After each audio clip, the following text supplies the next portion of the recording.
김한길을 단돈 10,000원에 살 수 있는 시대가 열린 거예요. 김한길 작품이 이렇게 피자 조각도 아닌데, 우리가 이제 피자를 한 판 시키면 다 조각조각 내가지고 이렇게 조각을 먹잖아요. 피자 조각도 아닌데 김한길 작품 어떻게 조각조각 내서 살 수 있지?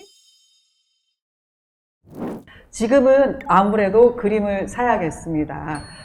우리나라 작가 중에서 작품 가격이 가장 비싼 작가는 누구일까요? 누구요?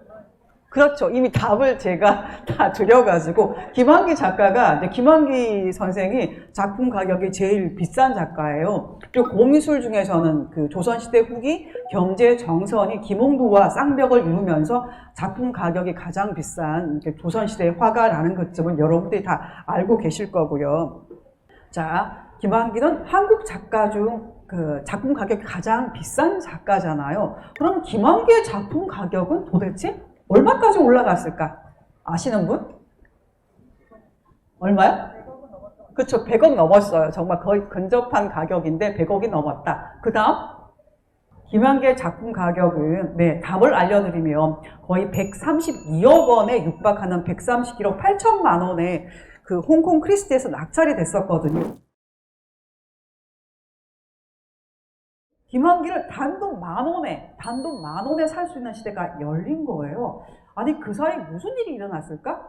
놀라운 기술의 발전이 있었던 거죠. 그 기술이 뭔지를 볼까요? 김한길 작품이 이렇게 피자 조각도 아닌데, 우리가 이제 피자를 한 판 시키면 다 조각조각 내가지고 이렇게 조각을 먹잖아요. 피자 조각도 아닌데 김한길 작품 어떻게 조각조각 내서 살 수 있지? 조각조각 내서 살 수 있는 시대가 열린 거죠. 그래서 이런 투자를 공동투자 혹은 조각투자, 어떤 분은 뭐 쪼개기 투자, 여러 가지 용어로 쓸 수가 있는데, 저는 여기서 이제 피자 조각이 아무래도 우리가 이제 연상하기가 쉬우니까 조각투자라는 용어를 붙여서 설명을 하면, 한 작품을 여러 사람이 이제 막 그 김한길 작품을 1,000조각, 뭐 7,000조각 이렇게 나누는 거예요. 나눠가지고 자기의 자금 여력이라든가 관심의 정도에 따라 가지고 쏙 빼서 살 수가 있는 시대가 열린 거죠. 자, 이런 기술이 가능한 거는 블록체인 기술 때문인데, 이 블록체인 기술 때문에 블록체인 기술을 기반으로 미술품을 여러 사람이 조각조각 내서 공동으로 분할 소유하고 분할 구매하는 플랫폼이 지금 4개 업체에서 4개 플랫폼을 가동 중이거든요. 그 중에 이제 하나가 서울 옥션 블루에서 하고 있는 소추, 다음 아트앤가이드, 열매 컴퍼니에서 하는 아트앤가이드, 퇴사, 아트투게더, 요 4개 플랫폼이 지금 한창 성업 중이에요. 자, 그래서 우리가 보통 그 경매 시장에서도 가장 인기 있는 작가 중에 보면 구사마 야요이가 정말 인기 있고, 구사마 야요이 작품 중에서는 이 호박 시리즈 있죠. 땡땡이 무늬가 있는 호박 시리즈가 정말 인기 있는데, 이 3호 있죠. A4 용지 크기 하나 이 호박 그림, 붉은색 땡땡이 무늬가 있는 호박 그림이 얼마일까? 11억 원에 얼마 전에 소프트웨어에서 이 그림을 해서 이렇게 공동 판매를 한 적이 있습니다.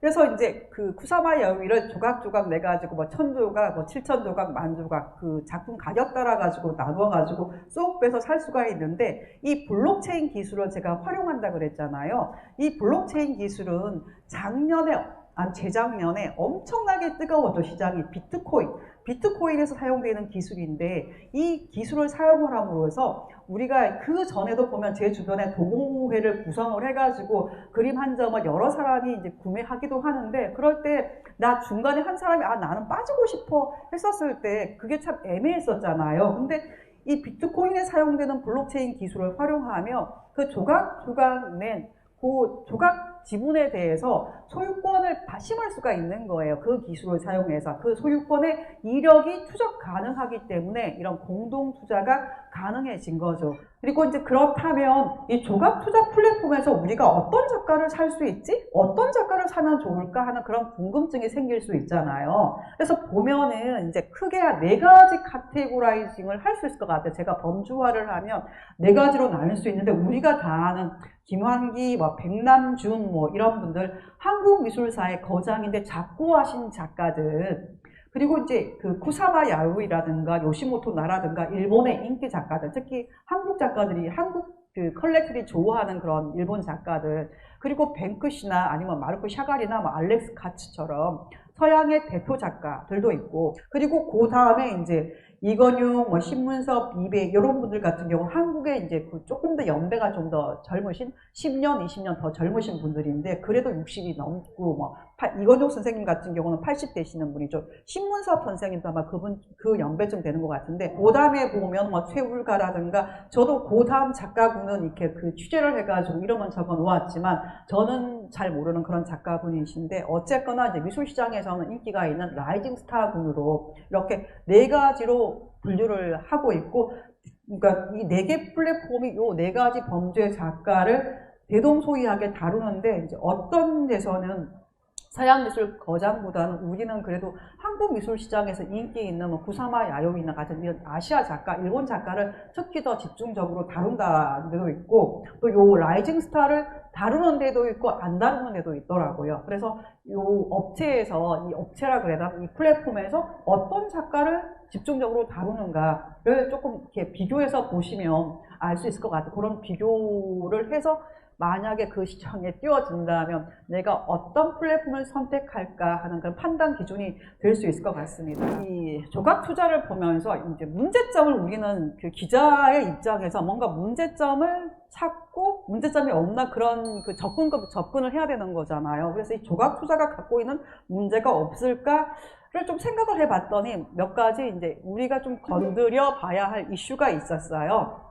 일단은 이게 살 때는 내가 결정을 하는 거예요. 살 때는 내가 마음껏 살 수 있는데 팔 때는 나 혼자서 못 파는 거예요. 주식은 예를 들어서 내가 삼성전자 주식을 산다, 현대자동차 주식을 산다라고 했었을 때 내가 삼전 주식을 마음껏 샀다가 내 마음대로 샀다가 이렇게 어느 정도 내가 참 무릎에 샀다가 어깨, 이제 지금이 어깨야 라고 생각해서 팔 수가 있거든요. 내 마음대로 팔 수가 있는데 이 조각 투자는 문제가 뭐냐 하면 결정적인 흠이 사는 거는 내 마음대로 사는데 파는 거는 투표를 하거나 아니면 내가 위임한 그 회사에서 지금이 80점이에요 할 때까지 기다려야 되는 거예요. 그러니까 작년에 제가 이 비슷한 강연을 할 때는 그 문제가 해결이 되지 않았습니다. 근데 그 사이에 이제 그 업체에서도 이런 문제점을 좀 그 느꼈는지 모르겠는데 좀 보완이 돼가지고 몇 개의 플랫폼에서는 소프트웨어 회사 같은 경우는 자체 내 마켓이 있는 거예요. 당근 마켓처럼 마켓이 있어가지고 공식적으로 이 그 전체 그림 있잖아요. 후사마요의 한 작품을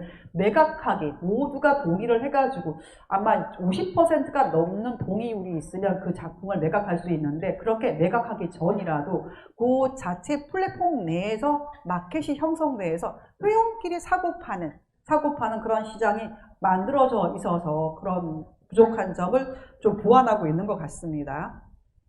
두 번째는 그러니까 우리 옥션에서 이제 옥션에서 막 낙찰됐다 그러면서 옥션에서 그림 사는 거를 우리가 보잖아요. 근데 옥션 같은 경우는 경매일 일주일 전에 프리뷰, 그러니까 미리 보게 하는 경매에 나올 작품들을 일정한 공간에서 이제 그 뭐 서울 옥션, K 옥션은 강남 그 뭐 본사에서 이렇게 프리뷰를 해서 작품들을 쭉 보게 하는 거잖아요. 사실 작품을 보게 하는 거는 실물의 아우라를 느끼게 하는 것도 있지만 이 실물이 진리를 우리가 이제 나든 아니면 전문가가 보고 판단할 수가 있거든요. 그래서 어떤 경우는 프리뷰에 가서 누구누구의 작품이 조금 뭐 진위가 의심스러워 그런 이렇게 문제화 되기도 하거든요. 근데 이것 같은 경우는 그런 프리뷰 시스템이 공식적으로 없어요. 그러니까 내가 산 삼성전자 회사가 진짜야 가짜야 이런 고민은 별로 안 하지만 미술 작품은 그럴 수가 있죠. 왜냐하면 이후한 작가의 작품 같은 경우도 위작 논란이 있었으니까요. 그런데 여기도 공식적으로 프리뷰 시스템은 없지만 내가 원하면 그 작품을 볼 수는 있나 봐요. 있고 어떤 경우는 본인이 이제 그 일부 조각을 뭐 10만원어치, 100만원어치 사고 나서 그 작가의 작품의 실물을 보고 싶어요 라고 회사에 얘기하면 어쨌거나 실물을 처분하기 전이니까 이렇게 관람을 이제 하게 해 준다고는 하더라고요. 그럼에도 불구하고 이제 공식적인 프리뷰가 없다 보면 이런 진위 문제가 만에 하나라도 생길 수 있는 그런 문제가 좀 있을 수 있는 것. 그리고 이제 요거는 뭐 이렇게 팁이라면 팁인데 이런 경우는 자본시장 통합법에 따라 가지고 작품을 구입도 안 하고 이렇게 사람들한테 이렇게 뻥쳐서, 이게 좋은 용어는 아닌데 어쨌거나 작품을 매각할 수 있잖아. 그럴 수가 없는 게 자본시장 통합법에 따라 가지고 일단은 작품을 성구매해요. 그 플랫폼에서. 그리고 성구매한 그 작품을 가지고 뭐 이렇게 조각을 1000조각이든 10,000조각이든 나눠 가지고 이렇게 공동 구매자들한테 판매하는 그런 방식이거든요. 어쨌거나 이제 뭐 그런 시스템에 결함이 좀 있다라는 걸 아시면 되겠고요. 세 번째 이슈는 보유 기간이 짧으면 2달, 길면 10개월 내지 11개월인 거예요.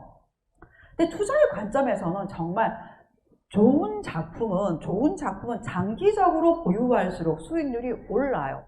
그래서 제가 그런 질문을 했었을 때 쿠사마 야요이 사례도 얘기를 하면서 그 아트앤 가이드 김재욱 대표한테 장기적으로 보유하고 있으면 작품 가격이 더 올라가는데 10개월, 11개월은 너무 짧은 거 아닌가요? 라고 질문을 던졌을 때 그분은 그렇게 말씀하셨습니다. 물론 좋은 작가의 경우 작품을 장기간 보유할수록 수익률이 높게 나오는 건 맞습니다. 그런데 공동구매에 참여하시는 사람들은 다 비기너, 초보자가 대부분이잖아요. 그런 사람들한테 5년간, 10년간 갖고 있으라고 했었을 때 그 사람들로서는 좀 그 기간이 이제 처음이니까 미술 작품을 처음 사는 사람들한테 그 시간이 조금 더 길 수 있다, 심리적으로 길 수 있다 라고 얘기하시면서 이 시장 자체가 어쨌거나 초보자 시장이기 때문에 그렇게 10개월 단위로 이렇게 작품을 매각하신다. 물론 더 장기간 보유하면 작품 가격이 더 오를 수 있지만 이런 식의 답변을 내놓았습니다. 또 하나 이슈 사는 뭐냐면 지금 미술 시장이 엄청나게 이제 좋잖아. 특히 작년에 과열을 우려할 정도로 미술 시장이 좋았고 지난 그 4월이었나? 그 아트 부산에서도 보면 뭐 완판 행진을 많이 했었잖아. 미술 시장이 뜨거워요. 뜨거운데 근데 사실 미술품 시장이 좋기도 하지만 떨어질 수도 있거든요. 2007년에 정말 미술 시장이 뜨거웠죠. 거품이었죠. 근데 그 거품이 꺼졌잖아요. 꺼졌는데 아주 흥미로운 건 뭐냐 하면 2007년에 이제 이후에 지금 이제 다시 이제 대후황을 맞고 있는데 2007년에 미술 시장이 엄청 좋았을 때 어떤 분이 책을 썼어요. 그때 한창 미술 시장에서 인기가 있는 40대, 50대, 뭐 60대까지 아울렀던 것 같은데 한 40명의 작가를 쭉 다루는 책을 썼는데 제가 한번 이제 얼마 전에 그 작가들을 한번 그 책을 쭉 어떤 작가가 있나라고 확인하면서 그 사람들의 지금 동향을 보니 그 중에서 현재까지 제가 미술 기자를 지금 8년 차를 하는데 제가 미술 기자 8년 차 하는 동안 그분들의 전시를 그러니까 좀 괜찮은 갤러리에서 전시하는 경우를 본 경우가 한 5손가락 정도? 그러니까 이제 작가들이 이렇게 떨어질 수 있다는 것도 염두에 둬야 되는 거죠. 그래서 미술 작품을 살 때도 주식도 보면 저도 이렇게 보면 이 주식은 사는 게 중요한 게 아니고 파는 게 중요하더라고요. 파는 타이밍을 잡는 게 정말 중요한데 특히 우량주는 아무 때나 그때가 어깨야 라고 생각해서 팔면 되는데 테마주는 한번 확 올랐다가 떨어지면 다시는 이제 그 회복이 불가능하더라고요. 그래서 파는 시점을 잡기가 힘들기 때문에 초보자 같으면 저는 이런 약간 유행하는 그런 작가보다는 좀 안정적인 좋은 작가, 우리가 보통 미술시장에서 아니 미술계에서 좀 거장이라고 하는 분들의 작품을 조금이라도 사서 나도 이제 김한기 작가의 조각을 갖고 있어. 근데 그 조각을 갖고 있어로 끝나는 게 아니고 그럼 내가 김한기 작가의 책을 한번 이렇게 좀 공부하는 그런 계기를 삼는 것도 괜찮을 것 같다는 생각이 들고 이런 또 제 우려가 맞는지는 하여튼 그런 방향으로 플랫폼들도 그런 방향으로 같은 것 같더라고요. 좀 너무 젊은 작가들보다는 좀 안정적인 작가 위주로 조금 포트폴리오를 구성하는 듯한 느낌은 제가 작년에 봤었을 때하고 지금 봤을 때하고 그 작가군이 좀 달라지는 느낌도 있고 그리고 그 작품을 보유하는 기간도 처음에 한 달에서 뭐 2달로 좀 늘어난다거나 그런 경향이 있고 그리고 대체로 뭐 김재욱 대표도 얘기하셨지만 거장의 미술품은 오를 때 더 오르고 떨어질 때 덜 떨어지는 그런 경향이 있어요. 예를 들어서 어떤 분도 박서보 작가의 작품을 샀었는데 올랐다가 한번 떨어졌는데 그때 떨어지는 뭐라 그럴까, 그 낙폭이, 하방 경직성이 있기 때문에 다른 작가보다 덜 떨어졌다. 지금은 또 많이 올랐다, 그런 얘기를 하시더라고요. 이거는 이제 부동산하고도 비유할 수가 있는데, 강남 부동산이 그래도 오를 때는 더 많이 오르기는 하지만 지금 이렇게 부동산 시장도 안 좋잖아요. 근데 떨어질 때 떨어지더라도 나중에 떨어지고, 또 떨어지는 폭이 좀 적다라고 얘기를 하잖아요. 마찬가지로 미술 작품을 살 때도 그런 경향이 좀 있지 않을까라고 생각을 합니다.